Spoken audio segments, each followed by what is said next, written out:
PROST to the wall! Nico PROST ruins it! He was quickest of anyone in the first sector. It looked as though his qualifying was returning to Season 1 Beijing, and he's in the wall. How is that going to affect everyone else's lap, though? Everybody else behind him. And you can see Jerome D'Ambrosio coming, but he's going to have this roadblock in front of him. It's not getting out of the way. It's not getting out of the way. Oh, Nico, what are you thinking? And that collects up the wheel there for Jerome D'Ambrosio. D'Ambrosio is going to be absolutely furious. He's going to understeer with, and the red flag is out, and you can see the other drivers thinking, well, what was that about? And D'Ambrosio may be allowed to redo his lap, because when the red flag is thrown, you can then redo your lap. Well, I think I was pretty far in my lap at that point, so obviously that wasn't ideal. Locks a little bit, but got it turned in. I think he clipped the inside? Yeah, the inside, yep. Oh, wow. Thud, thud, thud. We might be able to see it from this rear view. Donk. Yes. Yeah. So that means everyone can restart apart from Nico PROST, but as D'Ambrosio got damaged because he then picked up this sort of trailer like the planes they fly over with messages on. It's some Streamer. Innovative branding from Michelin, but he's just in the middle of the track here. I mean, come on. He should, at that point, look in the mirror, see what's going on. So they can all run again.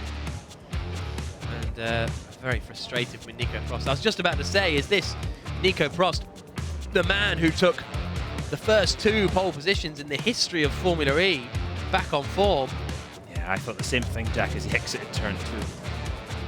There's the D'Ambrosio picking up the... D'Ambrosio was lucky he was not completely unsighted by all of that. It could have gone right over his cockpit. There's the crash structure in the nose. It's had a little bit of damage.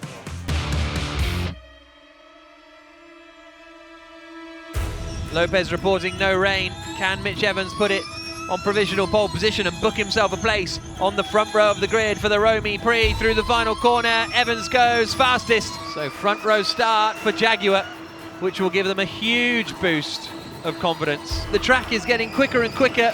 The driver's finding tenths and tenths and tenths. Lotterer just needs a neat one, and he's on pole. God, that DS, the Cheetah braked so well. Not a hint of oversteer going into 5. Now into 6. Lotterer climbs the hill, and through the first sector split, he's up by over a tenth. Lotterer through the middle sector, and he's up by 3 tenths. This is a great lap from Lotterer. He's thrown it away!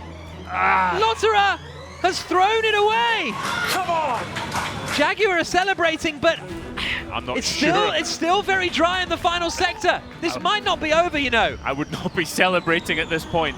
Because Lotterer was super quick in the final sector last time around. He's driving so fast. Jaguar are celebrating. Let's see what Lotterer can do. Lotterer is carrying so much speed. The track is so much drier in the final sector, even though Lotterer got caught out by it. Out across the line. It's pole! Andre Lotterer pulls it out of the bag. By 3 tenths. Jaguar celebrate too soon. And Andre Lotterer will start on pole position for the Romy Prix. Delight all around. It looked as though the chance was gone for Lotterer, but you just knew with the drying track in the final sector, he still managed to pull it out the bag. Lotterer made that unnecessarily difficult for himself, didn't he, though? He had it in the bag and nearly threw it away. Oh, you couldn't script this stuff. That was great. It's not over till it's over, Jaguar. That's the lesson there. Andre Lotterer with his first Formula E pole position.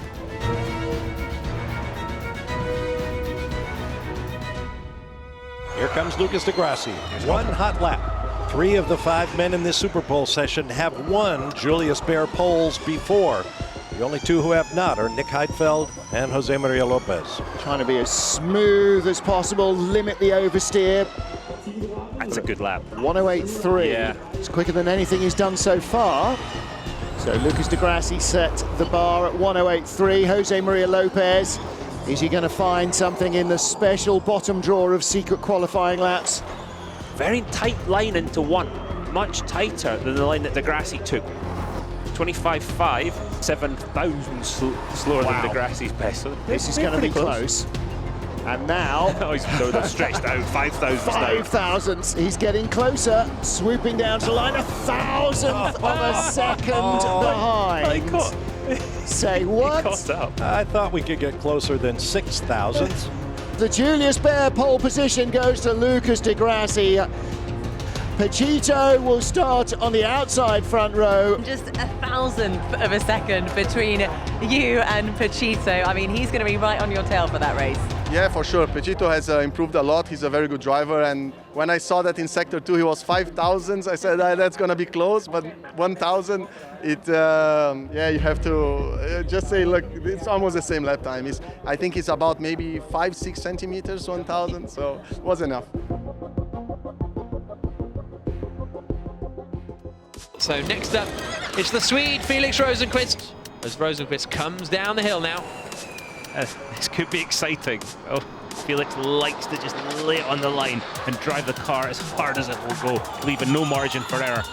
Up or down on Sam Bird, up by 0.4 of a second. 0.4. What a first sector from Felix Rosenqvist. Got to get it stopped here. The man is a qualifying machine. Look how close he is to the wall on the left. Oh, I thought he was sliding. He hit the wall, may have. Think he touched the wall there, Felix Rosenqvist, through the middle sector. Has that cost him time? He's still 0.8 up on Sam Bird. This is a majestic lap from Felix Rosenqvist. Yeah, but has he broken the suspension jack? Look, Looks to the straight. right rear. Looks like it's not crabbing too bad. No, if it is, he's got away with something. If he hit the wall, it sounded like he hit it. Yeah.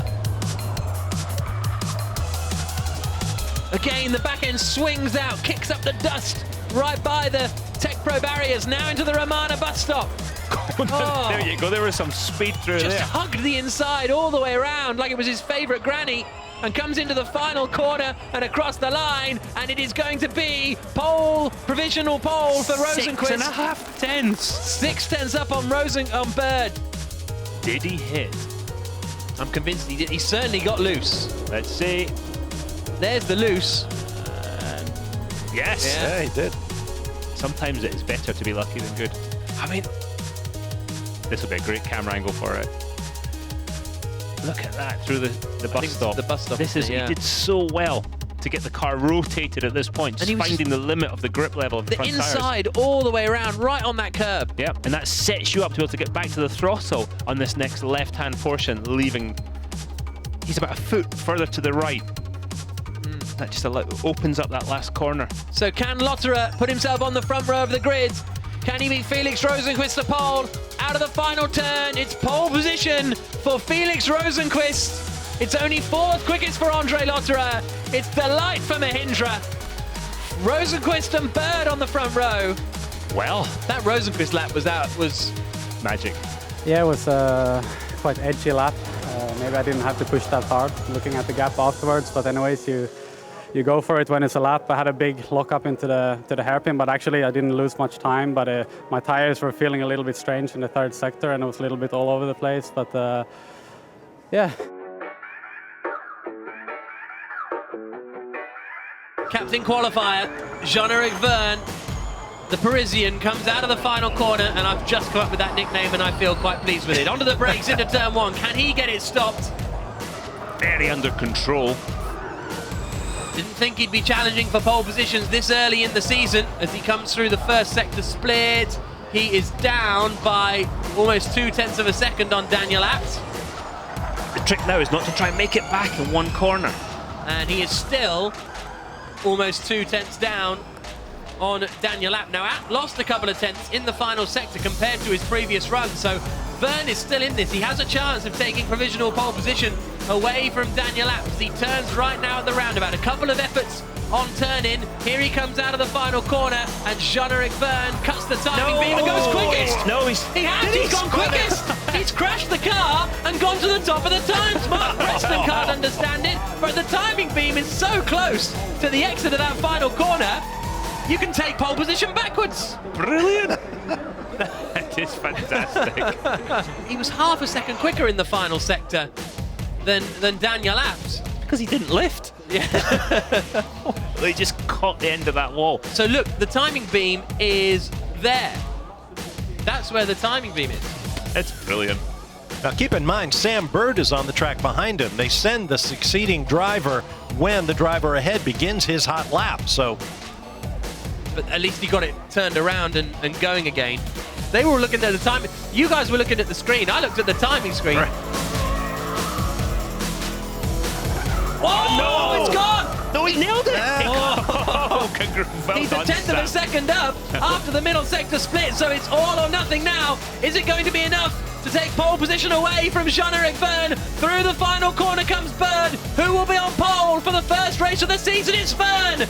Bird doesn't have enough. He's 200ths of a second slower, and a fifth pole position for Jean-Eric Verne, who told us a couple of moments ago we won't be battling for pole this early in the season.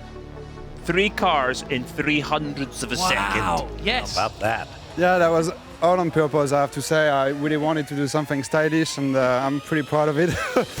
Not, but I was lucky. That was the last corner, and in the end I knew it.